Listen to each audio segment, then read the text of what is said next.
lawan ke? Okey. Okay, Assalamualaikum dan selamat petang. Selamat petang.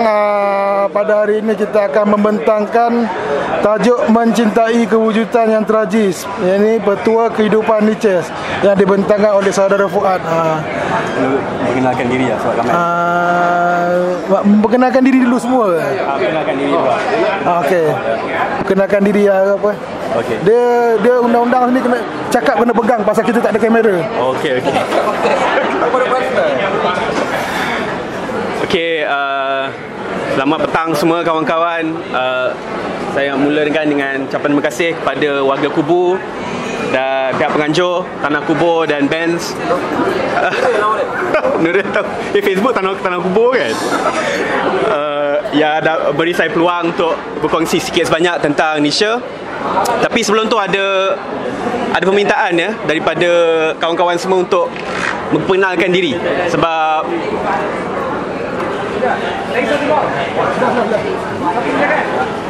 sebab ada yang saya diberitahu bahawa ada yang pengunjung yang baru yang tak biasa dan tak kenal lagi pada warga Kubu. Dan mungkin boleh ada satu sesi perkenalkan diri sebelum kita bermula. Hello, I'm Mayang. Hi, Syafiqah. Sorry, Maya. Syafiqah. Amalina. Cik Amalina. Marjina masih tak juga. Nina. Zulaika Syah. Patrick Hakimi. Ben. Khairul. Ni siapa? Hafiz Bahari Abad Jack. Chan. Nami. Saya Zamri ya. Okey. Jadi sampai sana kau malu. Tadi kau yang minta kan. Okey, saya punya hasrat ialah untuk membuka ruang untuk berbincang pasal Nietzsche, idea-idea utama dia. Jadi saya tak akan bentangkan benda-benda yang teknikal. Mungkin itu kita boleh bincang sesi soal jawab. Tapi mungkin saya boleh kongsikan tentang apakah sudut pandang atau tanggapan Nietzsche terhadap kehidupan manusia. Sebab kehidupan manusia ni menjadi landasan untuk dia membina falsafah dia. Ya, jadi apa yang korang boleh perhatikan ialah dia ada satu tanggapan, satu sikap terhadap kehidupan, dan dari sikap itu dia akan membina konsep-konsep dia seperti will to power, death of God, birth of tragedy dan sebagainya. Ya. Dan semasa saya bentangkan di Lepak Markasir dulu, saya tumpukan kepada konsep ketuhanan dia. Tapi hari ini saya akan tumpukan kepada konsep kehidupan manusia itu sendiri. Dan satu titik permulaan yang saya rasa boleh menjadi macam pemangkin pemikiran kita ialah konsep tragedi dalam hidup. Ya. Dan ini diutarakan dalam buku pertama dia, Birth of Tragedy, di mana dia bentangkan bagaimana tragedi itu, tragis itu satu yang lumrah pada kehidupan kita. Satu yang tak boleh manusia tak boleh melarikan diri daripada sifat tragedi. Apa-apa yang berlaku dalam hidup kita ni, senang kata kehidupan manusia itu penuh dengan tragedi. Tapi pada Nietzsche, ini satu benda yang bagus sebenarnya. Ya? Dia nak tunjukkan bahawa tragedi itu boleh menjadi satu peluang, ruang, satu pemangkin untuk kita merenung mengenai kehidupan dengan cara yang lebih menarik. Ya? Okey, kita mulakan. Apakah dimaksudkan dengan kehidupan yang tragis? Bendanya agak mudah ya. Tragis ni satu sifat hidup, satu ciri kehidupan yang membentuk manusia. Ya.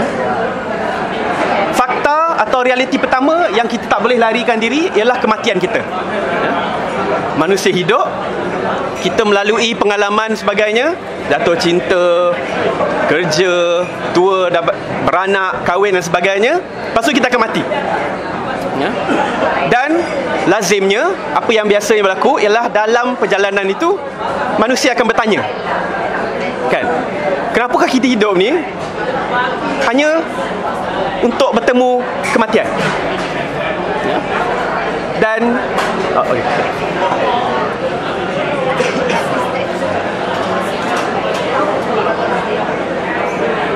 Dan itu pada Nietzsche satu unsur tragedi yang memang membentuk kemanusiaan kita. Kalau kita fikirkan segalanya yang kita buat setiap hari, segalanya yang kita buat setiap hari adalah dengan jangkaan ataupun adalah dengan kepastian bahawa kita akan mati dan kita tak boleh lari.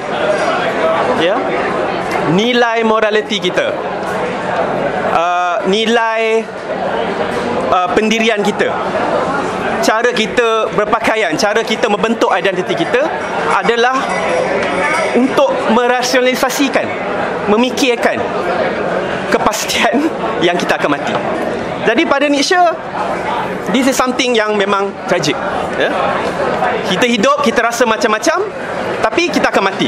Dan mulalah dalam proses itu persoalan, apakah maknanya segala ini? Apakah maknanya kita di sini? Dan manusia sentiasa mencari makna kerana kita akan mati. Nietzsche menganggap kalau kita mati, kita akan cari. Kalau kita hidup selama-lamanya, kita akan mencari makna tu. Ya. Itu satu unsur tragis yang pada dia kata memang lazim. Semua orang yang boleh rasa. Yang kedua ialah lebih tragis daripada itu ialah realiti bahawa orang yang baik tak semestinya sejahtera. Orang yang baik, yang beragama atau berprinsip atau berpendirian, bermoral, tak semestinya akan sejahtera. Malah yang baik juga sentiasa ditindas, atau mereka kecundang dalam hidup, atau mereka tak akan rasa bahawa hidup itu adil, masyarakat itu adil. Dan ini fakta yang tak boleh dilarikan. Kita tak boleh larikan diri daripada fakta ini. Ya. Dan ini antara kritikan Nietzsche terhadap gerakan sosialis zaman dia, yang menganggap bahawa keadilan tu boleh dicapai melalui revolusi. Ya? Dan ini pada Nietzsche adalah satu yang tidak jujur. Anggapan kita terhadap kehidupan tak jujur. Kalau kita betul-betul jujur terhadap kehidupan kita, kita akan lihat bahawa kebaikan tu tak bermakna kesejahteraan, malah kebaikan tu boleh lagi menyusahkan hidup engkau sebab engkau baik. Apa dia? Zaman ni sosialis memang kuatlah. abad ke-19 Eropah, 19th century, 1800, 1800. Marx baru buat First International. Yes. Dia akan banyak kritikan sosialis yang kita boleh renungkan sekali dulu. Tapi itu yang realiti. Ramai kita tahu, malah kita sendiri pernah rasa aku ni baik tapi hidup tak bagus juga, aku tak happy juga. Kenapa? Kan? Tapi aku baik, kan? Malah kita lagi baik, lagi rasa bengang. Sebab kita ikut peraturan, kita dengar cakap cikgu, dengar cakap mak. Kita kalau tak dengar cakap mak, cakap cikgu, cakap ustaz pun nak mencari kebenaran, kebaikan, tapi tak merasa kesejahteraan tu. Jadi pada ini tragik pada Nietzsche. Ya. Dan yang ketiga adalah pencarian itu sendiri yang tak akan membawa kepada kebenaran. Engkau bolehlah cari semua hidup engkau, berfalsafah, berguru, berzanji, berzikir, nak cari makna tu, tapi tak semestinya kau akan sejahtera. Jadi walaupun kau jujur, engkau akan tetap rasa kesakitan, kecundang, hampa, rasa dibelut, rasa ditipu, rasa bahawa dunia ini berkomplot melawan nilai-nilai kau. Jadi apakah nilai kejujuran kau? Apakah nilai keikhlasan kau mencari? Apabila kau rasa kesengsaraan, keperitan hidup itu akan sentiasa ada. apa yang kau tinggal adalah kepastian bahawa mati itu akan berlaku dan kehidupan ni memang penuh dengan kesakitan walaupun kau menjadi baik. Dan Nietzsche kata ini tragedi, ya. Ada satu kartun lah aku pernah baca, ya. Kartun tu 4 panel. Dan kartun tu mengikut naratif evolusi Darwin. Panel pertama ialah macam organisma basic lah. Organisma basic sebelum evolusi manusia dalam laut. Lepas tu organisma tu berfikir. 3 perkataan dia fikir: hidup, makan, membiak. Panel kedua kartun tu ada macam binatang empat kaki. Dia dah mula mendarat lah. Dia fikir hidup, makan, membiak. Panel ketiga ialah beruk. Pun sama fikir hidup, makan, membiak. Panel keempat manusia. Dah kira dalam hal evolve. Hidup, makan, membiak. Apakah makna segalanya? Manusia memang mencari makna, ya? Dan Nietzsche membezakan antara manusia dan salah satu beza antara manusia dan haiwan. Nietzsche naturalist, dia baca biologi. Dia betul-betul tekun meneliti biologi. Dia kata manusia tu merasa sangat kepastian kematian. Ikan ke semut ke, dia akan hidup tapi dia tak terganggu dengan realiti kematian tu. Dia takkan bertanya. Kita pun tak tahulah kan. Nietzsche pun tak tahu. Mungkin dia bertanya, kita tak tahu. Rabbi Sulaiman mungkin tahu kot. Tak tahulah. So, tapi manusia ni bila berhadapan dengan kepastian kematian ni, bersoal, mencari nilai, mencari makna dan sebagainya. Kita tak boleh hidup, makan, membiak. Tak cukup, kan? Apakah antara, ini bukan satu yang hanya dirasa oleh ahli falsafah. Manusia biasa pun merasa daya tarik makna ni. Sebab tu kita rasa malu kita kena pakai baju, kan? Sebab kita rasa ada malu, ada harga diri, ada maruah. Itu adalah konsep-konsep metafizikal. Kita tak boleh lari. Tetapi kita peganglah, sekuat mana kita akan pegang konsep-konsep metafizikal ni. Pada Nietzsche, kita akan mati, hidup tidak adil, kita akan rasa sakit dan rasa hampa walaupun kau jujur mencari. Okey. So itulah secara amnya makna tragedi. Kehidupan ni di luar kawalan kita. Dan tragedi itu bukan satu yang luar biasa. Dan dalam itu setiap insan pada Nietzsche membawa banyak kesakitan dalam dia. Dan dia cuba merawat kesakitan dalaman ni, kesakitan batin ni dengan mencari nilai. Okay? Alright. Itu konsep tragedi dia. Dan tragedi dan kehidupan tu tak boleh dipisahkan oleh Nietzsche, ya. Okey. Semua jelas konsep tragedi dia? Okey. Dari situ Nietzsche memperhatikan manusia ada reaksi. Manusia akan cuba merasionalisasikan tragedi itu. Ya. Dan cara yang basic, apabila kita ditidakadili, kita akan cuba menjelaskan kenapa ia berlaku, ya.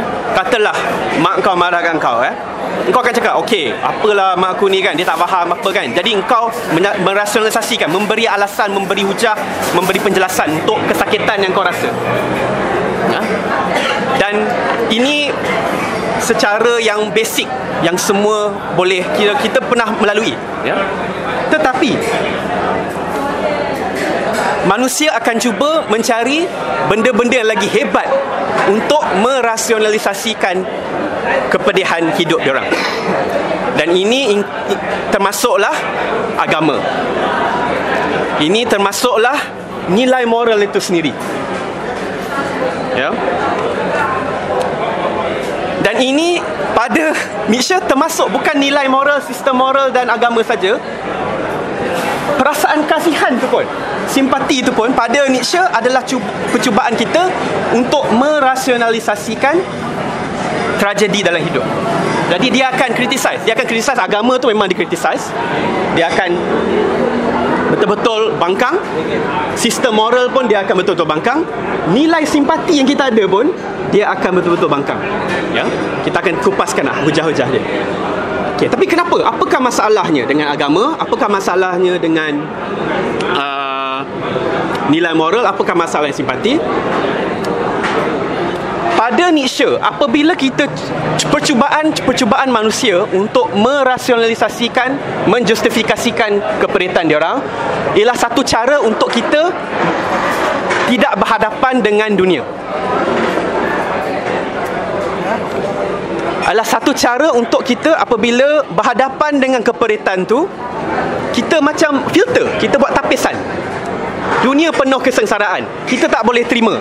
Kita akan tapiskan dengan nilai moral, kita akan tapiskan dengan agama. Contohnya macam banjir, kan? Tragedi yang tak boleh dikawal, yang menyebabkan satu rasa keresahan satu negara, kita rasionalisikan. Ada yang cuba justifikasikan, kata ini hukuman Allah sebab kita abaikan tanggungjawab sebagai Muslim. Tapi ada juga yang merasaikan, kata kita tak tahu, ini semua Tuhan yang tahu, kita tak tahu, kan? Kita tak boleh terima bahawa ketidakadilan tu satu benda yang ada dalam nature. Jadi kita akan letakkan tapisan kepada realiti, dan dari itu kita akan lebih tenang, lebih hampir kepada satu penjelasan yang boleh menenangkan kita apabila kita berhadapan dengan tragedi itu. Jadi persoalannya, kan, apakah masalahnya? Kenapa? Apa masalahnya? Benda tu banyak kesengsaraan, kita perlukan nilai moral, kita perlukan simpati. Apa kesalahan? Pada Nietzsche, benda ini mengkaburkan pemandangan kita mengenai realiti yang ada. Dan dalam itu kita menipu diri sendiri.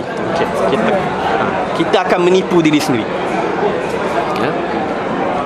Okey, kita akan kupaskan. Tapi itulah secara amnya tragedi, realiti, fakta kehidupan, dan agama, metafizik, nilai moral dan simpati adalah penapis dan penghalang yang mengkaburkan pandangan kita terhadap realiti supaya kita boleh hidup. Ya, okey. Apakah masalahnya dengan setiap benda itu? Okay. Yang aku pernah bincang dekat sesi 1G itulah agama lah. Dan agama ni menjadi satu tumpuan yang utama dalam kritikan Nietzsche, bahawa agama tu memberikan kita satu daya psikologi, daya emosi untuk meneruskan hidup. Apabila ada kesengsaraan, kita percaya bahawa akan ada neraka. Mereka yang salah tu akan dihukum. Bukan hukum sehari dua hari je, selama-lamanya sampai cukup rasa puas. Jadi dendam tu tak payah pegang sangat, kita lepaskan dendam tu sebab ada balasan di akhirat, kan? Macam mana kita tahu apakah pilihan yang kita harus buat setiap hari?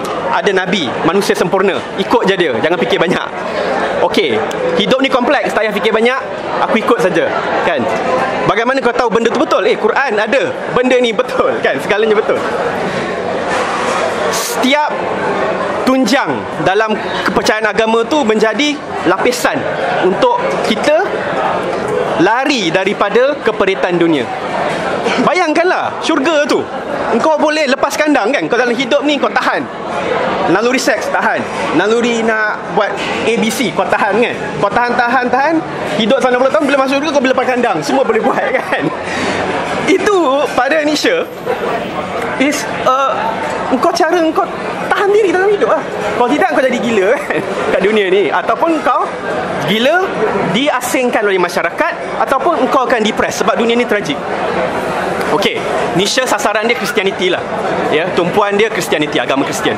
Tapi dia akan menganalisa konsep wahyu, menganalisa konsep kenabian, dia akan menganalisa konsep syurga dan sebagainya. Dan apa yang ditunjukkan ialah ni adalah cara kita menipu diri kita. Kita bukan pernah siasat pun, kita kitab semua, kita pernah jumpa malaikat pun, kan? Tapi kita percaya. Kenapa? Sebab benda ni memberi kita daya untuk terus kehidupan. Dengan, kan, bukan benda-benda teruk pun. Kadang-kadang nak cari parking pun baca bismillah, kan? Sebab kesengsaraan nak tunggu cari parking pun tak tahan. So kita berzikir nak cari parking, kan? Kita ni lemah pada Nietzsche kata, kan? Dalam traffic jam, tak dalam traffic jam kena zikir, kan? Sebab kau tak boleh tahan. Jadi cara-cara kita nak menahan diri itu merasionalisasikan pedih yang kita rasa dalam hidup. Okey. Sebab kita lemah. Sistem morality liberal pun dia tak suka. Sebab sikap yang suka menghukum tu adalah cara kita untuk menegaskan kepercayaan kita. Dan dalam itu kita menghukum benda baik, benda jahat, apa benda semua. Ini tak boleh, itu tak boleh, ini tak boleh, tak boleh. Pada Nietzsche, secara lazimnya bukan kerana kita kisah pasal isu tu, so kita boleh rasa kita betul. Dan apabila kita rasa kita betul, kita dah dapat macam suntikan kuasa. Kan? Orang tengah happy-happy, kita datang, ini salah. Kan? Dia orang macam, apa pula? Aku ada kebenaran, ini salah. Ini juga antara kritikan dia kepada gerakan sosialis lah. Sosialis semua kan nak lawan penindasan wanita, penindasan pekerja, penindasan demokrasi, semua dia lawan. Pada apa, Nietzsche, this is a kind of life denial. Engkau pakai morality supaya kau nak rasa kuasa dalam dunia yang tragis. Dunia tragedi kan, orang mati tak tentu pasal, orang sakit hati tak tentu pasal, kita kena tipu setiap hari, kita pun berubah, pendirian kita tak tentu kan. Jadi apabila kita bertekad, kita rasa ke morality tu, kita pun rasa macam, wah, aku ada kebenaran. Aku boleh menghukum sipolan, aku boleh menghukum agamawan, boleh menghukum kapitalis, boleh menghukum chauvinis dan sebagainya. Dan dalam bila kita menghukum tu, kita rasa kau kuasa sebab kau ada kebenaran. Dan apabila kau ada kebenaran tu, kau berpegang pada kebenaran tu, satu lagi lapisan daripada chaos dan ketidaktentuan dalam dunia ini. Tragedi yang menunjukkan dunia itu tak tentu, tragedi yang menunjukkan dunia itu luar kawalan kita, tragedi yang menunjukkan bahawa kita akan berubah, orang kita akan berubah, dunia kita akan berubah, yang kita boleh tahan tu dengan morality menjadi perisai untuk kita melawan arus alam semula jadi itu. Okay. So, tapi jangan. Okay, so ada yang kata, ada student aku pernah kata, okay, aku tak kisah, aku tak nak morality, aku nak hidup happy. Aku tak nak morality, aku tak nak agama, aku nak hidup happy je. Tapi aku kena simpati lah, kan? Nietzsche kata simpati pun satu lagi perisai untuk kita melihat dunia. Okay. Dan student-student aku masa kat US tu semua Katolik. So macam diorang ni ingat diorang liberal lah kan, dia tak nak sistem moral, dia tak nak agama, dia tak nak agama yang rigid. Dia kata tapi simpati pun tak boleh ke? Dia kata simpati, Nietzsche kata simpati pun tak boleh. Okay? Dia ada 3 hujah. Satu, okay, simpati maksudnya apa? Simpati tu, simpati tu maksudnya merasa merasa keperitan orang yang lain. Jadi bila kita lalu ada pengemis, kita rasa kesusahan dia. Simpati. Ya. Pathos tu in Greek ialah suffering. Dia kata sympathos simultaneous suffering. Apathy tu tanpa suffering kan. Bila kita apathetic, we're not suffering. That's what it basically means. Ini pun Nietzsche tak akan nak. Okay? Kenapa? Hujah pertama, kalau aku jalan, aku nampak pengemis tu memang rasa susah. Bila aku rasa susah bersama dengan pengemis tu, aku hanya menambah satu lagi unit kesusahan dalam dunia. Dunia ni banyak kesusahan, kan? Bila aku jumpa orang yang susah, lagi tambah kesusahan dalam dunia tu. Jadi reaksi itu contradictory. Engkau rasa macam, aku rasa dengan buat benda ni aku boleh. Itulah kita menipu diri kita. Bila kita bersimpati, kita ingat kita melawan atau menghapuskan satu kesusahan, tapi kita sebenarnya in aggregate numbers, kita menambah satu lagi kesusahan. Ya? Jadi katalah ada 1 juta orang susah dunia tu, kita rasa nak simpati lagi seorang, 1 juta 1 orang berasa kesusahan tu kan. Tak tentu pasal, kita pun rasa susah. Okay, alright. Apa hujah kedua dia? Okay, hujah kedua dia ialah sebenarnya kita bersimpati tu sama, kita nak rasa kuasa. Kita takkan rasa keperitan makcik tu yang mengemis tu, tapi kita rasa, kita ingat boleh, kita kesian lah, kesian makcik ni, aku pun rasa sakit lah sama macam makcik ni, tapi kita rasa kita balik rumah lah, hidup kita macam biasa kan. Kita ada kuasa sebab kita boleh tentukan bila nak rasa kesusahan makcik tu, bila kita boleh berhenti rasa kesusahan makcik tu. Bila kita boleh rasa kesusahan pekerja tu, bila kita boleh, okay, stop, back to business as usual, macam biasalah hidup. Jadi apakah detik simpati itu kan? Adakah untuk orang yang betul-betul kesah, ataupun kita yang nak rasa kuasa, sama macam morality. Tapi simpati ni adalah naluri yang memang asas sebagai manusia, kan? Tapi pada Nietzsche kata tak. Engkau sebenarnya kau penakut. Kau nak rasa kuasa. Dunia ni yang tak adil meminggirkan engkau nak rasa kuat, engkau akan menggunakan simpati itu untuk tujuan kau. Ya? Jadi bukan agama saja, bukan nilai moral saja. Jadi yang agama dia kritik, sekular pun dia kritik. Orang yang sepatutnya macam tak kisah pun, yang ada simpati pun dia akan kritik. Sebab manusia ni sentiasa melarikan diri daripada kesakitan. Kita menapa, kita perlukan perisai. Kita tanpa sedari pun menipu diri kita sendiri. Okey. Masalah dia tragik, dunia yang tragik, manusia mencari nilai. Solusi yang kita beri diri kita, penipuan pada Nietzsche. Apakah solusi dia? Apakah yang dia sarankan? Okey. Saranan dia ialah berhadapan dengan tragedi dunia sebanyak yang boleh tanpa pelapisan. Engkau resap kesakitan itu, engkau menghayati apa yang berlaku, dan engkau betul-betul menggenggam realiti manusia dan segala unsur tragedi yang ada. Itulah dipanggil will to power. Will to power.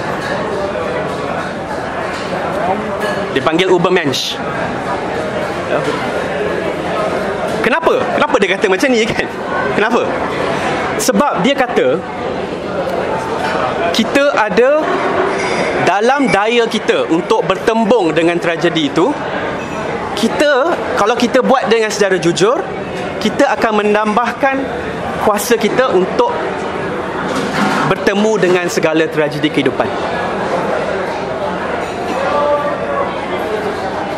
Dan dalam kita bertemu dengan tragedi kehidupan tu, pada Nietzsche, kita, nilai kemanusiaan kita akan lebih kaya. Sebab kita tak perlu penipuan, kita tak perlu perisai, kita tak perlukan penapis. Dan apabila kita betul-betul tahu nilai tragedi itu, kita betul-betul tahu satu pengalaman sejagat bahawa manusia ni adalah binatang yang tak tahan dengan keperitan, yang takut hidup. Dan kalau engkau betul-betul tangkap ni dengan jujur, engkau betul-betul faham kemanusiaan tu apa. Semua kita sengsara dan semua akan mencari kuasa untuk melawan kesengsaraan itu, tapi menipu diri sendiri dalam proses. Dan kalau kau betul-betul tangkap tu, engkau dapat menghayati setiap individu sebagai panglima dan pahlawan hidup korang masing-masing. Sebab setiap pagi korang akan bertembung dengan kesusahan, tapi engkau survive juga. Semua orang survivors. Tak payah Nabi, tak payah revolusi. Revolusi lah sebenarnya aku tak setuju lah. Tapi tak payah. Tapi Nietzsche kata tak payah. Sebab engkau dah buktikan pun, kan? Engkau dah hidup selama ni, kan? Maknanya engkau boleh tahan sebenarnya. Kau tak payah nak cari benda-benda ni semua. Engkau simpati bukan selalu. Kau simpati kau pilih. Tapi engkau kena tipukan diri engkau. Sebab kau boleh tak boleh accept. Kau nak sangat jadi baik. Kau nak sangat jadi baik. Jadi kau tahan sakit, engkau pendam, kau tahan diri, kau repress diri engkau sebab kau jadi baik. Macam nak sejahtera? Nietzsche punya cabaran kan lebih susah. Cabaran yang biasa didokong oleh agamawan, oleh orang-orang macam Hayalak ni, ialah kalau kau nak jadi sejahtera, kau akan jadi baik. Nietzsche terbalikkan. Kalau engkau sejahtera, engkau akan lagi senang jadi baik. Okey, biasanya agamawan akan saran, kan? Nak happy tak? Kena jadi baik, ikut ni. Kan? Ikut ni. Samalah, konsep liberal pun sama. Rule of law. Kan? You want to be a good person, follow the rules. Ikut arahan, ikut aturan. Kau akan sejahtera. Tapi Nietzsche kata kalau kau fikirkan, apakah makna kesejahteraan? jujur dengan diri sendiri, tak menggunakan orang lain untuk merasa kuasa. Engkau kenal kuasa yang ada dalam diri engkau. Kau tak tipu diri engkau dengan metafizik, dengan hal-hal. Engkau akan lebih hampir kepada kesejahteraan. Dan bila kau hampir kesejahteraan tu, kau akan jadi baik. Kau tak payah berdendam. Kau jadi aktivism, bukan aktivis yang mendendam. Kau menjadi agamawan, bukan agamawan berdendam. Sebab kesejahteraan tu ada sebab engkau jujur dengan diri engkau.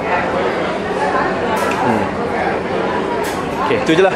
Sikit banyak. Ada lagi kita bincang.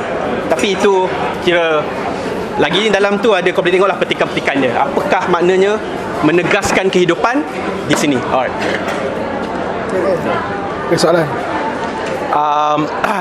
Aku teruja lah bila cakap pasal Nietzsche sebab aku memang pembaca buku dia. Dan salah satu buku kitab agung dia yang aku baca, Zarathustra lah. Dalam Zarathustra tu dia ada kata pasal the death of God, di mana bila manusia semua dah jadi Übermensch, mana dah mampu untuk berlaku jujur dengan diri sendiri tanpa ada filter-filter yang macam kau cakap tu, dia akan jadi lebih wise, lebih memahami tentang wujudiah dia, eksistensial diri dia. Tapi dalam lagi satu, dia ada menceritakan tentang lagi satu spesies. Kalau manusia tak jadi Übermensch macam Nietzsche cakap dalam Zarathustra, dia akan ada jadi lagi satu, the last man. The last man ni ialah manusia yang pesimis, manusia yang selalu rasa diri dia rendah diri, yang selalu tak yakin dengan diri sendiri. Jadi apakah soalan aku ialah, apakah end product manusia ni? Adakah kalau kita terus berterusan macam ni, adakah kita akan jadi the last man, atau macam mana kita nak menuju ke arah Übermensch yang macam Nietzsche cakap tu? Nak ambil soalan satu-dua dulu ke ataupun nak ambil satu-satu? Satu-satu, okey. Nami kan? Nami tanya pasal perbezaan antara Übermensch yang betul-betul pemandangan dia terhadap hidup tu jernih, tak payah ada filter, tak payah ada penipuan, tak payah ada mitos, tak payah ada ustaz, dengan the last man, ya, yang sentiasa dah kira dikalahkan oleh hidup lah. Dikalahkan oleh hidup. Dan apa yang digambarkan, ya, the last man ni, kita pun rasa ada banyak unsur last man. Ialah dia rasa hampa, dia ditewaskan oleh kehidupan, dan respon dia ialah untuk rasa senang. Dan dia digambarkan sebagai dia macam boleh kata manusia consumer yang nak senang aja. Dia duduk rumah, suka baring, suka makan, tak nak keluar, tak nak bermasyarakat, kan? Nak apa? Nak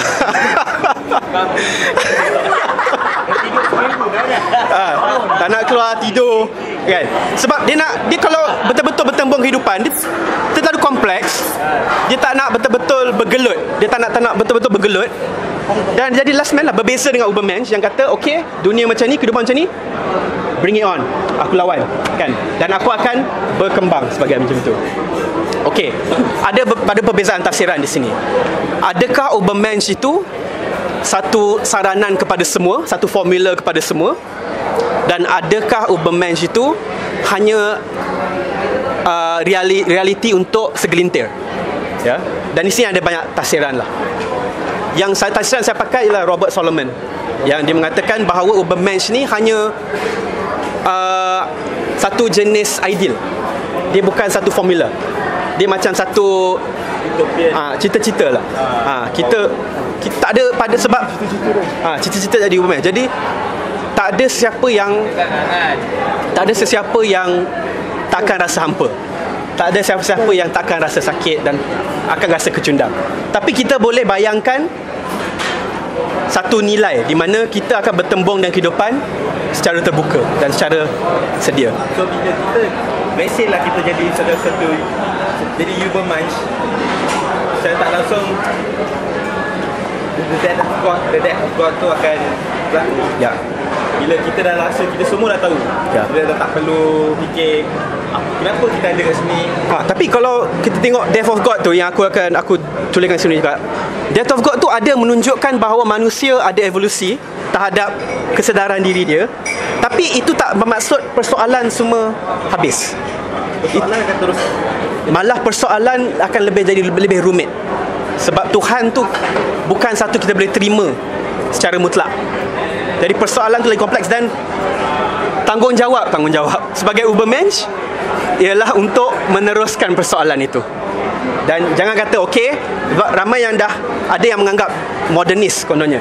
Zaman moden ni dah segalanya lengkap, manusia dah cerah, sains pun dah maju. Persoalan manusia semua boleh diselesaikan melalui sains. Nietzsche tak kata macam tu. Kalau kau tengok petikan Death of God tu, dia kata betul, manusia dah dapat kesedaran. Satu tahap kesedaran di mana dia beranggap sinis dengan Tuhan. Dia tak boleh ambil Tuhan secara mutlak, dan kalau dia ambil secara mutlak dia tak akan happy, dia akan rasa sengsara. Tapi ini maknanya ruang persoalan tu lebih luas.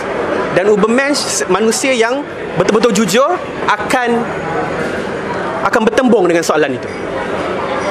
Walaupun dia tahu tak ada kepastian. Macam itulah.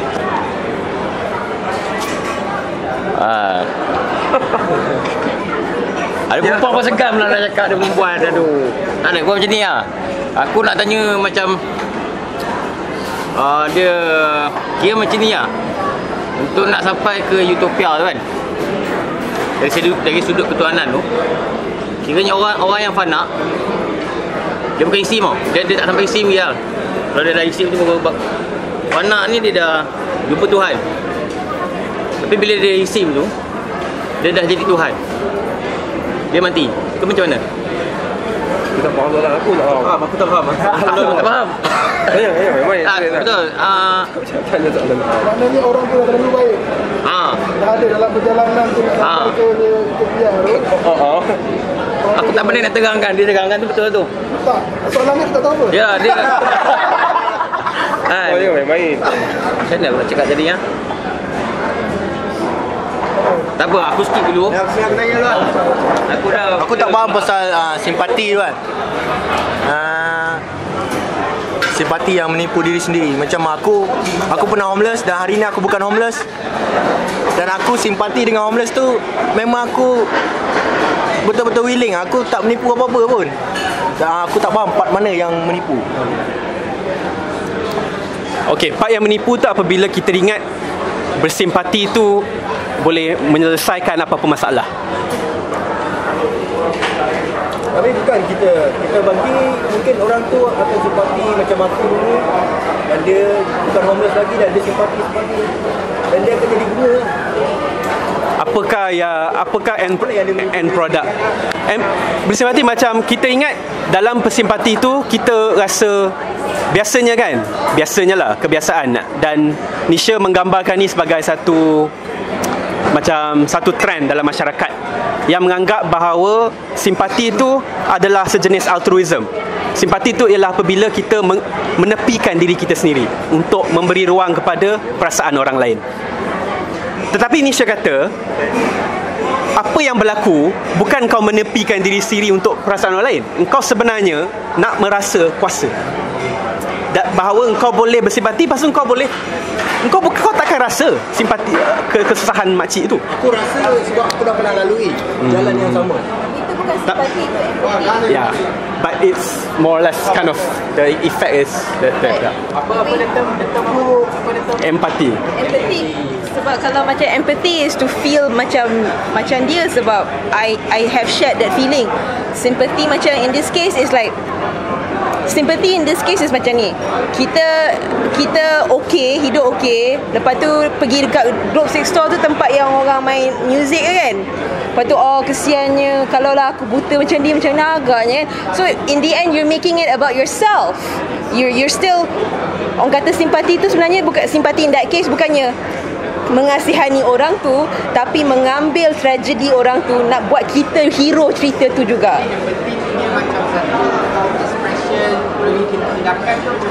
No, empathy dia sedara dengan simpati. Simpati in a way sympathy tu masih lagi ada barrier. Empathy tu as though betul-betul you really do feel it lah. That one in that sense there is, orang kata, in the distinction is, I suppose, ada shared feeling, betul-betul shared feeling. Sympathy in this case is like you see it often. Kalau yang orang bagi derma, orang yang buat charity tu, they do it to feel good, sebab then they can borrow that sad story to make them feel better. So at the very least kata, oh kesian lah orang ni kena banjir. Dia tak banjir lah kan, tapi dia nak kesian, tapi dia bukannya kesian sebab dia boleh bayangkan orang tu dalam banjir. Dia bayangkan dia dalam banjir tu agaknya sedih lah kot. So at the end of the day, hero story tu bukan masih lagi dia. That's ego.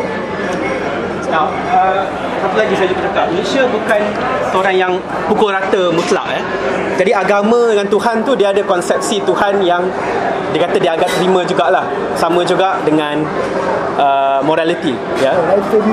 Tapi apa yang sasaran dia ialah, apalah sasaran dia ialah cara morality dan cara agama tu sudah dipopularisasikan. Yang kita atas sebab kita melarikan diri daripada kehidupan. Sebenarnya Nietzsche ni dia sebenarnya dia nak suruh buang simpati, buang sentimen tu sebenarnya nak mencari jawapan. Bukan nak suruh orang jadi macam tu.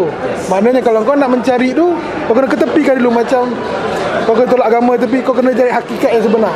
Dia nak buang ego. Yes. Nak buang ego, tapi benda tu tak semestinya kau kena tolak. Yes.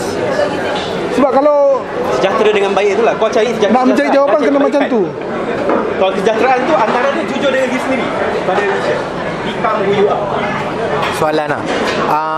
Boleh bagi tahu aku pasal Nietzsche punya pandangan. Tapi Nietzsche punya pandangan tu kan macam kau cakap tadi, macam kejernihan tau, kejernihan hidup kan. Nietzsche dalam buku dia ada sebut tak pasal macam the way untuk capai kejernihan hidup, ataupun dia secara peribadi buat benda tu? Ada? Tadi masa aku baru datang bincang dengan Tanah Kubur. Sorry, nama apa tadi? Nuril. Nuril, dia kata Nietzsche ni dia mati dalam keadaan gila. Gila. Sebab antara ahli sejarah kata antara sebabnya ialah dia betul-betul jelas dengan siapa diri dia. Dan dia tak nak menipu. Dia tak nak tipu. Kita kan ada hasrat, tapi bila jumpa orang atau keluar ke masyarakat, kita akan lapikkan. Kan? Jadi kalau kau tak lapikkan, kau jadi diri kau yang sebenar. Kan? Segala keburukan kau yang benda yang kau malu kan, secara benda yang intim kepada kau, yang kau takut nak jelmakan kepada masyarakat tu, kau tegas, kau tak malu kan? Kau jadi gila. Dan Nietzsche antara tu, dia sebenarnya dia sakit siflis. Pasal siflis tu akan bawa pergilaan lah. Masa tu rawatan tak ada. Jadi tak adalah hidup dia jernih sangat. Tak ada. Tapi dia pergi brothel lah. Dia pergi apa? Dia pergi pelacur.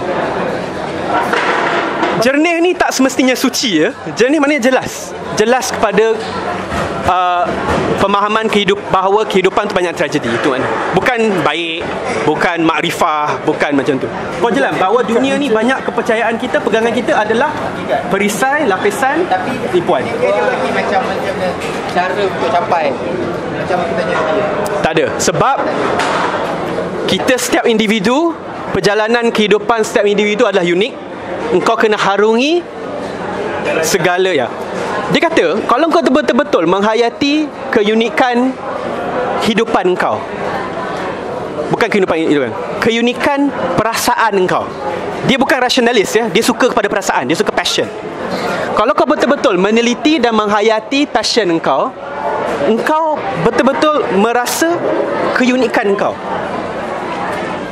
Perjalanan kau sebagai seorang gelandangan unik kepada engkau.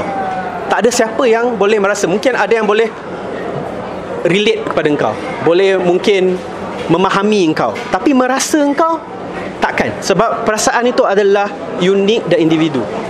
Jadi engkau kena taat kepada perasaan yang dijana oleh perjalanan hidup engkau. Apabila orang bagi kau formula,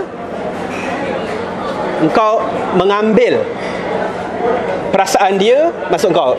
Seolah-olah dia betul-betul boleh merasa apa kau rasa. Dia boleh faham, memang dia boleh faham. Tapi perasaan tu yang mendorong kau untuk meneruskan hidup setiap hari, itu hanya unik pada kau. Dan dia nak engkau dengar naluri itu. Taat pada naluri itu. Jangan abaikan, jangan rasa malu.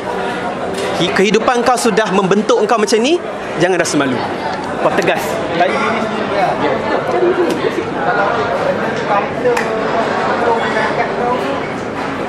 Awal. Teruskan. Tampak tu jadi gila. Okey, kau apabila bercerita pasal Nisha ni, aku dapat gambarkan macam cerita ni sama macam Gautama Buddha lah. Dia seorang yang putera raja, kaya kan, banyak duit, banyak harta, dan dia tiba-tiba dia merasakan satu perasaan yang sedih bila dia melihat orang-orang kesusahan kat situ. Lalu dia hidup macam tu. Adakah, kalau katakan aku ni memang seorang yang senang, aku ni anak Tan Sri ke, anak orang kaya ke, anak sultan ke kan, dan aku nak berlaku jujur dengan diri aku. Dan aku cakap aku tak nak simpati dengan orang ni, tapi aku nak melalui orang macam tu. Apakah aku perlu jadi gelandangan, aku perlu jadi minta sedekah semua daripada aku orang kaya ni kan? Adakah perlu untuk aku jadi macam Gautama Buddha untuk aku menghayati dunia ni, realiti dunia? Beza, saya tahu macam ada persamaan ya, ada banyak juga kajian persamaan antara Nietzsche dan Buddha, dan di mana mereka dua-dua betul-betul sensitif dan peka terhadap kesesaran hidup. Tapi di mana agama Buddha tu dah menjadi satu jalan ke nirvana, macam fana jugalah. Pada Nietzsche tak ada nirvana. Engkau akan sentiasa dihumban arus hidup. Jadi beza dia adalah beza tu, terbeza konseptual. Tapi persoalan aku nak tanya, perlukah solidariti tu, adakah solidariti dengan tertindas perlukan simpati? Aku tak rasa perlu simpati. Sebab kalau solidariti, kita bersolidariti dengan kita bersolidariti dengan orang gelandangan misalnya kan. Apa yang kita perlu buat ialah bukan kesiannya, bukan macam tu, tapi kita kena lawan hak mereka. Kita kena lawan kita kena perjuangkan hak mereka. Dan dalam masa sama kita sedar ini adalah realiti kehidupan. Nothing we can do about it. Okey, kau tak kelanjangan kan? Kau boleh macam Nina kata kesiannya. Ataupun kata okey, dia orang ni susah, kita buat satu. Tak ada simpati pun. Kau objektif je kan. Dia susah, aku ada masa, aku akan buat satu. Tapi macam susah nak buat dia ni. Macam susah. Macam ni lah, macam disebabkan susah ni, boleh ke nak sampai ke utopia tu? Perkataan utopia tu mungkin lebih agak berat. Kita kata macam ideal. Memang sebab kita apa yang kita sentiasa biasa ialah untuk melindung diri kita. Jadi kita simpati, kita ada morality, kita ada agama. Sebab kita nak protect diri kita. Bila satu tu kompleks je, the first thing, insting kita ialah kompleks, aku nak simplify, aku nak mudahkan. Pemudahkan, aku hukum aja. Mudahkan, aku simpati aja. Yang lebih kompleks ialah untuk apa yang diperlukan, apakah punca kelangan, apakah bagaimanakah kita strategi, berapa kita macam tu. Ada yang macam ada yang cikgu aku yang mengajar Nietzsche ni, dia kiri walaupun Nietzsche mengkritik sosialis, cikgu yang mengajar Nietzsche aku di US tu dia kiri. Dia kata golongan Marxis kena baca Nietzsche sebab Nietzsche mengkritik tipu helah diri kita ni kan. Kenapakah golongan pekerja tak memberontak? Kenapa golongan tidak memberontak? Sebab dia nak jadi baik kan. Memberontak tu ialah melanggar sistem, melanggar undang-undang, melanggar golongan bourgeois, melanggar polis dan sebagainya. Engkau nak kesejahteraan, kau bukan nak kebaikan.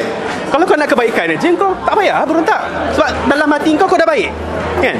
Cuba kalau matlamat kau kesejahteraan, morality tu ke belakang, kesejahteraan kau ke depan. Sebab kalau kau kata baik, Islam tak mengatakan ini, Islam tak mengajar ini, Islam, bila kata Islam mengajar ini, semua Islam bagaimana cara nak jadi baik. Itu persoalan yang lain daripada bagaimana nak mencapai kesejahteraan. Kalau kau betul kesejahteraan, kau takkan tahan keperitan yang sistem ni tenyah kat kau akan berontak sebab kau nak sejahtera. Morality tu, aku baik tapi kadang-kadang aku jahat, tapi kau baik juga kan, kau terima macam tu je lah kan. Tak payah aku nak jadi baik sangat, it's like tak payah kan. So kenapa golongan tertindas tak tu? Sebab dia nak jadi baik, tak berlaku lah. Dia jadi jahat lah. Jangan sama Ni aku pesong sikit lah. Sebab kalau kita cerita pasal Nietzsche, boleh kita cerita pasal Hegel atau apa-apa Hegelian lah. Aku memang sangat suka untuk membaca Hegel. Hegel dia ada menerangkan tentang kebebasan individu, personal, abstrak dan abstrak kebebasan. Jadi macam mana, aku tahu susu galur Hegel ada banyak, Nietzsche pun one part of it, selain Marx dan lain-lain lah. Jadi bagaimana kita nak cakap dalam konsep Nietzsche ni lah, kebebasan individu dan kebebasan abstrak tu dapat diseimbangkan untuk kita mencapai what so called Übermensch ni. Antara masalah Nietzsche ialah dia tak ada konsep kemasyarakatan tu. Dia tak ada. Kebanyakannya pasal individu. Tapi bukan individu yang terpisah daripada masyarakat, individu yang bergelut dengan masyarakat. Tanpa pergulutan tu engkau bukan manusia yang penuh. Sebab tu dia what does not kill me makes me stronger. Apa yang tak akan membunuh aku akan menguatkan aku lagi. Sebab pada dia, kita lahir akan sentiasa melahirkan diri, bukan melarikan diri dalam bertembungan dalam dunia. So dia tak ada konsep imbangkan individu dan komuniti. Übermensch tu pada akulah bacaannya lebih kepada satu tahap pergulutan, bukan satu tahap Evolusi manusia. bukan yang lebih yang memenuhi destiny kebebasan, bukan. Dia lebih satu tahap di mana manusia akan bergelut ke arah sorry, let's dengar daripada the women as well, because quiet. Alright, yeah. Tak ada, mine was not pasal Nietzsche sangat, tapi pasal the argument yang I'm thinking Professor you dulu cakap pasal kenapa the working class doesn't revolt, kerana dia nak kebaikan, right? So you just switch the model. Yes. Tapi model kebaikan tu sudah berjaya, in the sense that semua orang memang follow that model kan.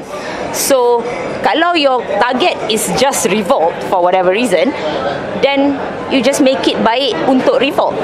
So that's what happens. You get like the French Revolution or whatever, you just change the moral ground.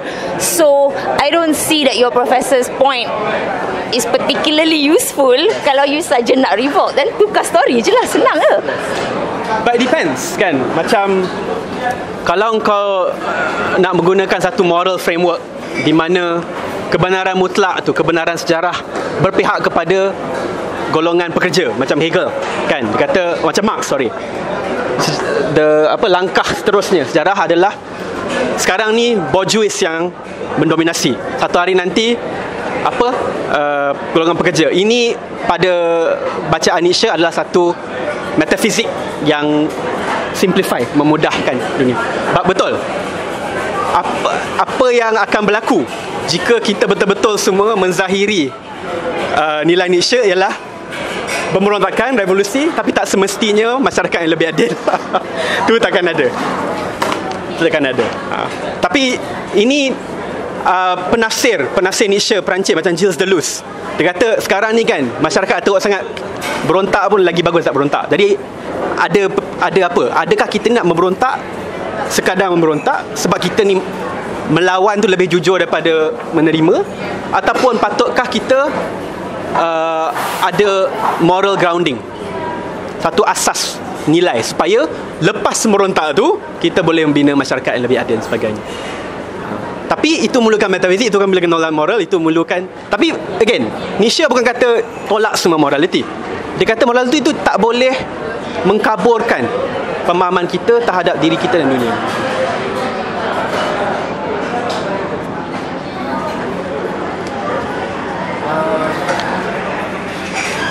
Ni pendek Nisha secara peribadi dia memang kecewa dengan hidup dia macam mana?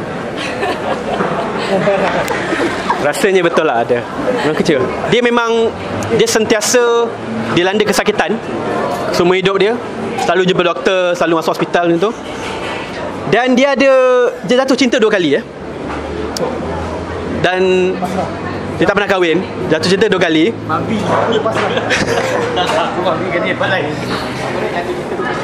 Dua-dua kali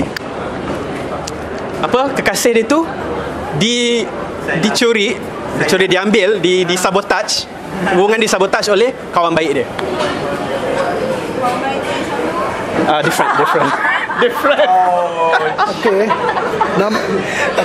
Aku tengok, aku stalker sikit Nietzsche ni dia macam mencari jawapan, dia kena menggunakan fungsi songsang. Adakah benda tu yang fungsi songsang maknanya melawan balik daripada tu. Fungsi songsang lah. Kau akan mendapat jawapan di sebaliknya. Adakah cara macam tu fungsi songsang matematik Inversion. Adakah cara macam tu memberi kesan kehidupan dia yang ada yang kita tak tahu ke? Macam dah kantoi gay kan? Kantoi gay siapa? Tak gay. Adakah ada gay? Tak ada.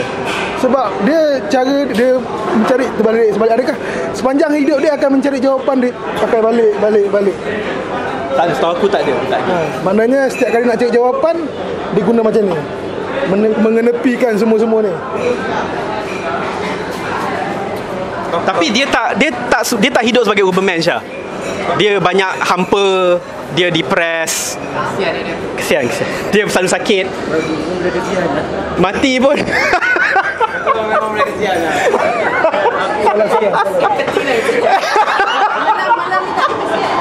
Tapi Fuad, kalau hidup ni, okey, kalau Fuad, kalau hidup ni kita asyik fikirkan tentang betapa sakitnya, sedihnya, betapa sial majalnya hidup ni, dan adakah itu memberi jawapan pada kenapa kita wujud? Sedangkan kita hidup ni sekejap je. Kita hidup ni dalam 60-70 tahun kita hidup.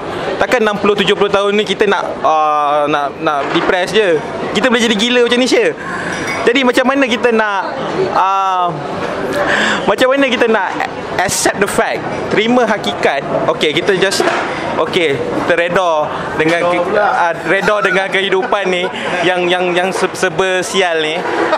Dan kita rasa kita ada orang kata silver lining dalam kehidupan. Takkanlah kita dah nak semuanya depress. Takkan kita nak rasa macam tu.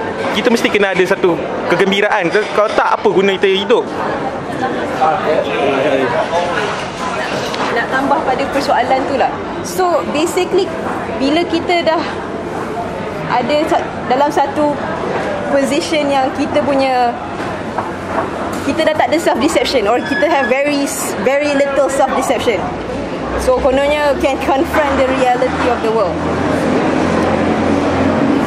If you go dengan filosofi ni, I tak tahu, you tell me lah, because I can go with the premise that you tak nak have denial, tak nak ada self-deception. You don't want to lie to yourself, and you don't want to make yourself the center of the world. Because I struggle with this, right? On a daily basis, banyak sangat injustice in the world. I can stop there. Sebab I can stop and say, the world is terrible. I, as a woman and a Muslim woman in Malaysia, it feels personally terrible. Sampai boleh bergaduh pun ada. So you know, okay, so do I then, macam like you asking, he's asking, do I then, can I, orang kata, recoup some of that self-deception in order for me to live a sane life? Or in my case, my argument is, can I then say, okay, I know life sucks, that's why I'm obliged or obligated to do something about it. So is that to do something about it, is that part of the formula for confronting the world? Or is just confronting the world only at a emotional, psychological, philosophical punya state? And then once I'm just downing, dah depress myself sekau-kaunya, I'm done. Or is it a philosophy that calls on you to do something about it rather than to get stuck at that position where you're just gonna like, memang it's inescapable lah. Life is unjust. So yeah. No, I don't.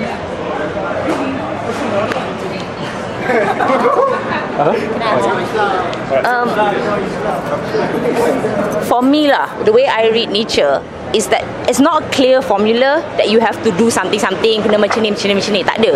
The point is, bila you have confronted who you are and confront everything that you have facing you, that leads you to whatever it is that you need to do.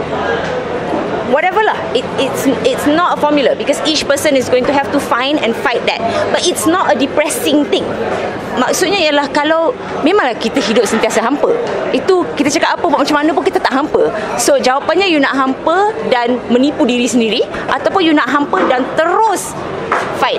Go for it. Kenapa aku hampa? Apa sebabnya? Macam mana aku nak buat ni?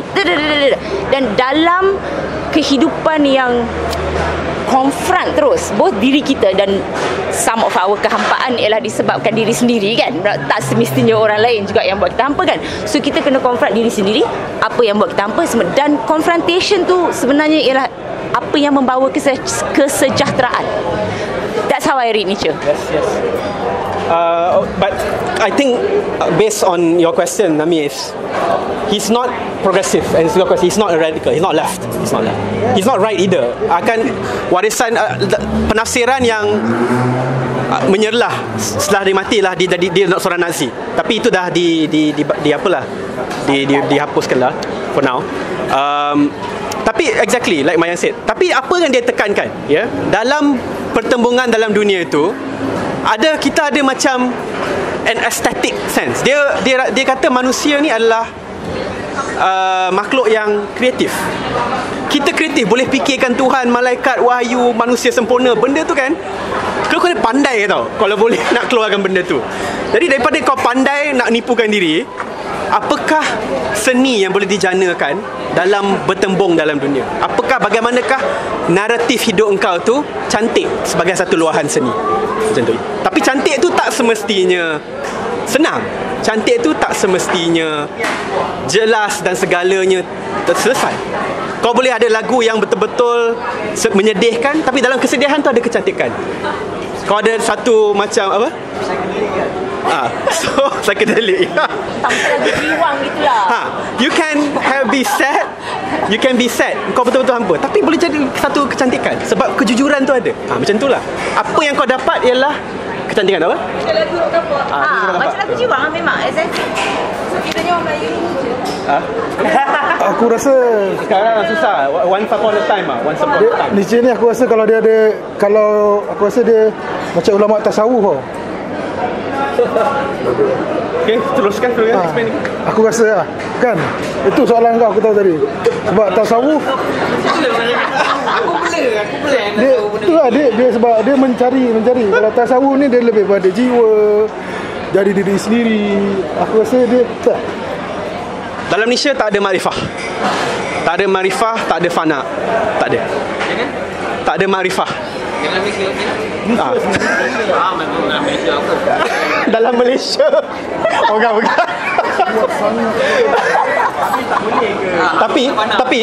Tapi Iqbal cendekiawan dan ahli fikir, penyair Urdu, bukan penyair Parsi, dia tulis dalam bahasa Inggris. Dia betul-betul menghayati sarana Nietzsche untuk bertemu kehidupan, dan dia rasa kalau kau betul-betul jujur, macam Nain kata, kau betul jujur kan, itu dah spiritual dah. Kau kembali kepada fitrah kau, itu dah spiritual. Tak payah nak di manakah Tuhan. Kau tahu Tuhan somewhere far away kan. Apakah kebenaran tu kat jauh. Tapi kalau dalam pergulutan kau tu dah ada kebenaran, dah ada nilai kecantikan tu. Cukup lah, nak apa lagi kan. Jad, ada soalan.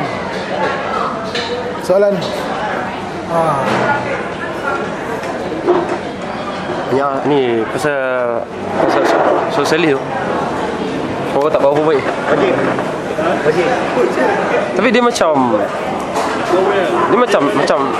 aku tak dengar lagi word pasal nihilis tau. Pasal nihilis. Buat sikit. Nihilis. Aku tak dengar ya. Nihilis. Sebab aku nampak macam Nietzsche macam so individualis tau. Oh lah, yalah dia kritik sosialis kan. Yalah dia kritik sosialis sebab nak memaksakan moral dia pada borjua. Borjua kena tunduk pada moral dia. Kaum liberal kena tunduk pada moral kaum sosialis.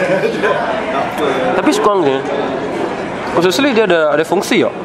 Dia ada fungsi, dia ada tanggungjawab daripada masyarakat tau. Ataupun anarkis kiri lah. Dia ada tanggungjawab dia kena buat sesuatu kan. Tapi kalau seorang menanya soal nature ataupun apa, dia akan sama-sama macam Iqbal tau. Kita pun tak tahu apa yang Iqbal buat. Apa Iqbal buat kan? Dapat Pakistan tu, Pakistan pun huru-hara. Ni satu ni lah, satu kritikan lah, satu pada ni kan, pada ni. Dia betul lah cari diri, betul lah menjadi manusia Uberman atau insan kamil, betul lah. Tapi dia macam lah, so individualis tau. Apa fungsi kau kepada society kan?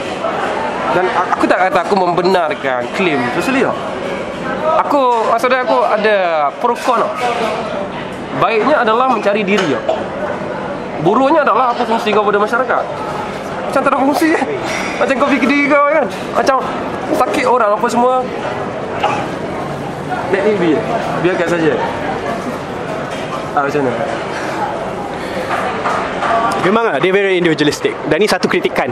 Sebab apa Tuhan yang dah mati ada diungkapkan 2 kali ya. Dalam The Gay Science, buku tu. Mungkin sebab tu kau cakap dia gay kot. Dia tulis buku Gay Science, but dia kata gay tu mana happy lah. Dia kata yang mengungkap Tuhan sudah mati tu adalah orang gila.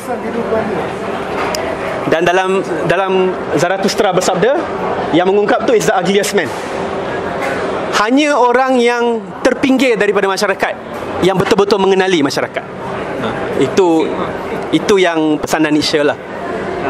Aku rasa kau boleh muatkan dalam program sosialis ialah apabila kalau nak memberontak atau kira agenda kiri, agenda progresif ke agenda revolusi ialah kau tak payah kata keadilan dalam tangan aku, kebaikan tu kita. Kau tak payah, kau berontak aja. Tapi masalah lah macam yang kata kan, kita nak keadilan kan.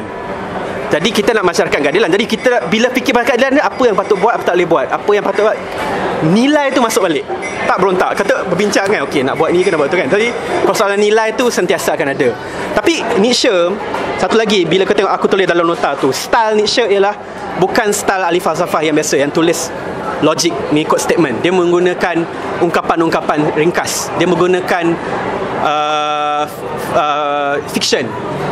Malah dia ahli muzik Dia macam agamawan in many ways. No. Yes, cara dia menggunakan variables, menggunakan short. Yeah, but he does not use logic treatise for legalism, tak ada. But, Yeah. You know, a lot of Okay. Taoism, a lot of Islam.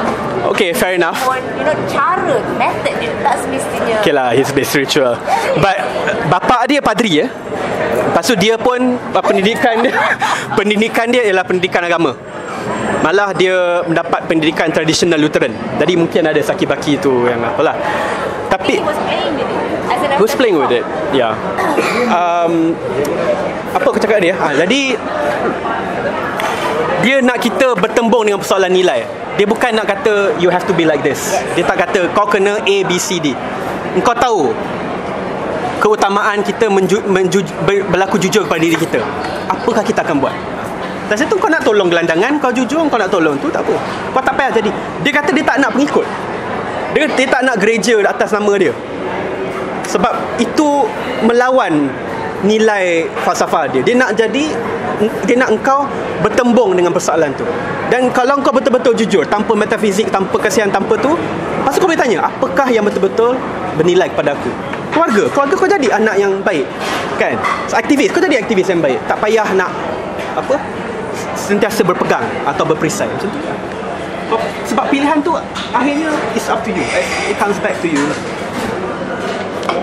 Apa yang menyebabkan dia jadi macam ni? Dia bapak dia pederi, dia tengok kehidupan bapak dia rasa macam tak betul. Apa yang menyebab motivasi dia boleh jadi orang macam ni? Bapak dia mati pada usia muda juga. Lepas tu dia dibesarkan oleh mak dia, aunty dia, kakak dia.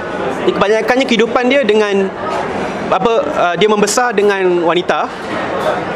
Lepas tu dia banyak hampa lah. Cinta dia tak dapat tercapai cinta. Mungkin tu kot. Dia tak cukup kasih sayang. Mungkin tu. Maybe that's it. Right. Cukup kasih sayang. Salah. Pesan nihilis tak? Adakah nihilis ni? Aku tak tahu lah. Ada orang kata dia tak tahu lah. Kau tekuni pemikiran kan? Adakah dia memang claim dia nihilis? Nihilis ada tak? Bukan nihilis. Dalam bahasa kau tak ada objektif.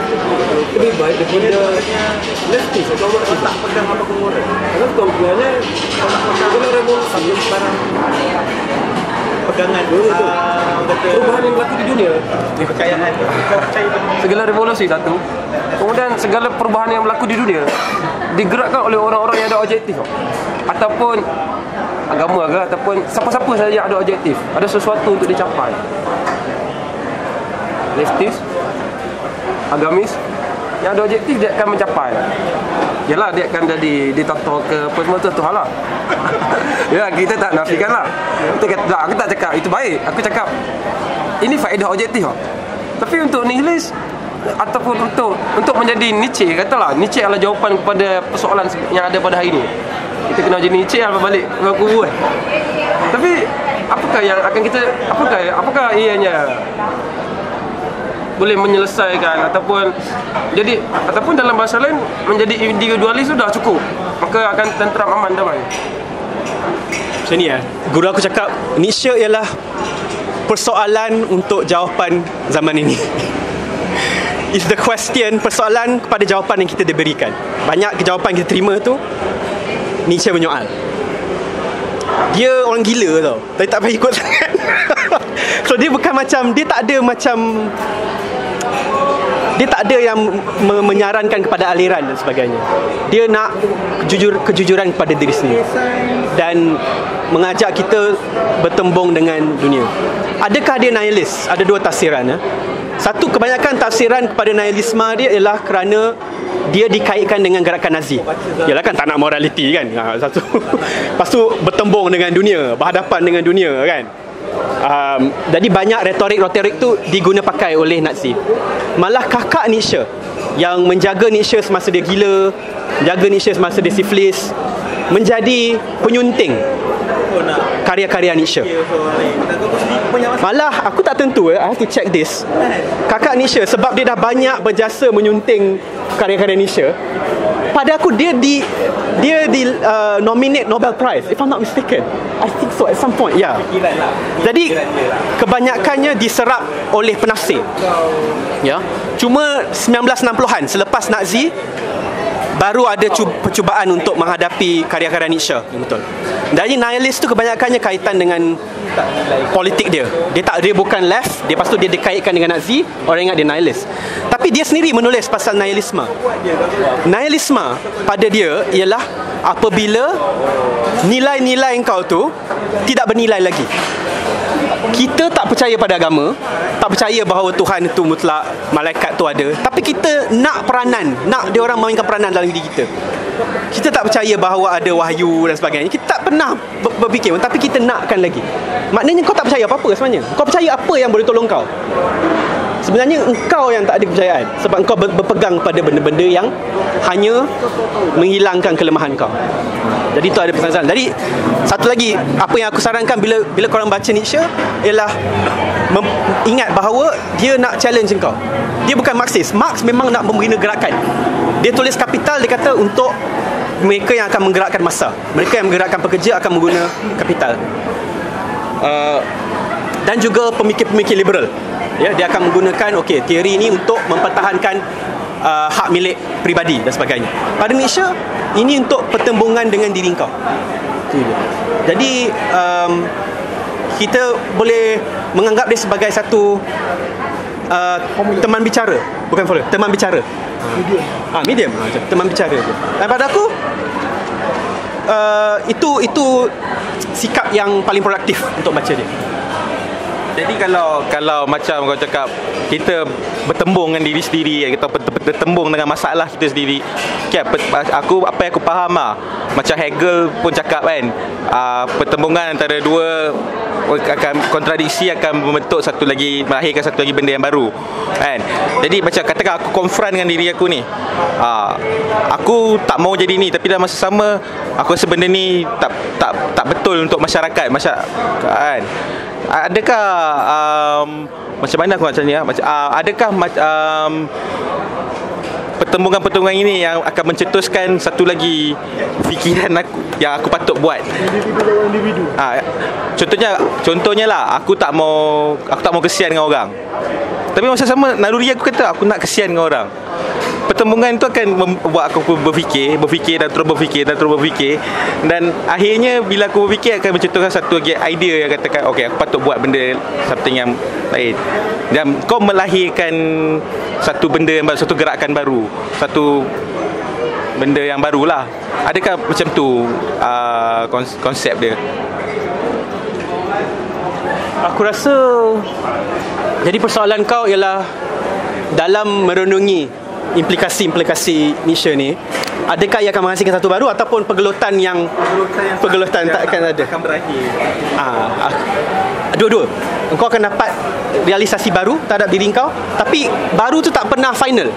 Dia takkan ada yang aku dah selesai dah, aku dah ada kebenaran pasal diri aku. Sebab engkau sentiasa bergelut dengan dunia, engkau akan sentiasa diulang kaji. Kau akan renung, aku ni tipu diri aku ke atau aku jujur diri aku. Lepas tu kau kata okey, aku nak jujur, aku buat ni. Tapi bila kau bertembung dengan kehidupan macam tu, macam persoalan kau masa kau zaman PMR lain daripada persoalan kau lepas kahwin kan. Sebab kehidupan kau memang berevolusi kan. Jadi kau akan selalu bertembung dan kau akan jujur. Tapi ada orang kepercayaan tahyul dia, agama dia masa PMR kan, dia ada belajar untuk PMR agama tu kan, sampai mati dia pegang kan. Sebab dia tak nak update kan. So nak kau kena, ni siapa nak ajar kau? Hidupan kau, setiap langkah yang kau kena ambil. Jadi macam tu agama tu perlu diupdate lah. Ya. Tapi kalau ke arah kejujuran diri, Apa? Apa? Macam sufi lah. Betul tak? Cik tu macam kalau Islam dia ada tradisi sufi lah. Macam tu lah. Sufi tu mencari diri lah. Tariq Ramadan, buku dia The Quest for Me. Tariq Ramadan kan, dia punya PhD pertama dia is on Nietzsche. Bukan lepas tu dia buat pasal fiqh. Dia ada 2 PhD. Jadi dia menganggap Nietzsche ni ada unsur-unsur rohaniah.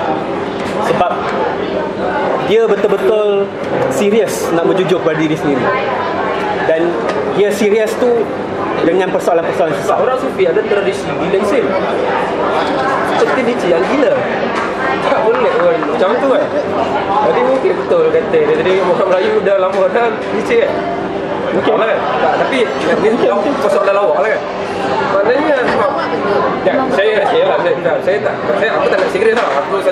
Aku pun tak nak tahu je lah pasal Nietzsche. Tak nak Nietzsche lah. Tapi sebenarnya macam bila dia baca tentang sufi, menggeliti sufi tadi, akhirnya dia sampai tahap orang Melayu dia semua gila isim. Dan Nietzsche mati gila. Kau punya pandangan macam mana? Nietzsche kan, dia kritik Christianity, tapi dia menganggap serius juga Isa Masihi. Jadi dia tak mengatakan, dia bukan absolutist. Sebab kalau kau tak ada morality, kalau kau tak ada sistem, maknanya kan dia tak absolute lah kan. Kau kena kreatif dengan nilai spiritual kau. Katalah kau betul-betul ada daya tarik nak spiritual, kau kena jujur kepada diri kau bahawa spirituality ini adalah satu yang boleh membolehkan lagi pergelutan kau, dan secara yang jujur, dan bukan satu yang akan menambah lapisan penipuan supaya kau boleh teruskan. So dia tak against it sebenarnya. Ramai yang macam Heidegger baca Nietzsche, Heidegger pun ada macam unsur spiritual sikit. Jadi terpulanglah ikut bagaimana bagaimana kau rasa pesanan dia tu boleh diserap dalam konteks kau. Apa dah habis. Okey, aku dah Ada satu soalan? Tak ada? Okey. Jal. Tutup ah. Benar ah. Jadi kita boleh tutup. Tutup persoalan ni. Lepas ni okeylah, sudah. Okey, bye. Habis kan lu? Dah.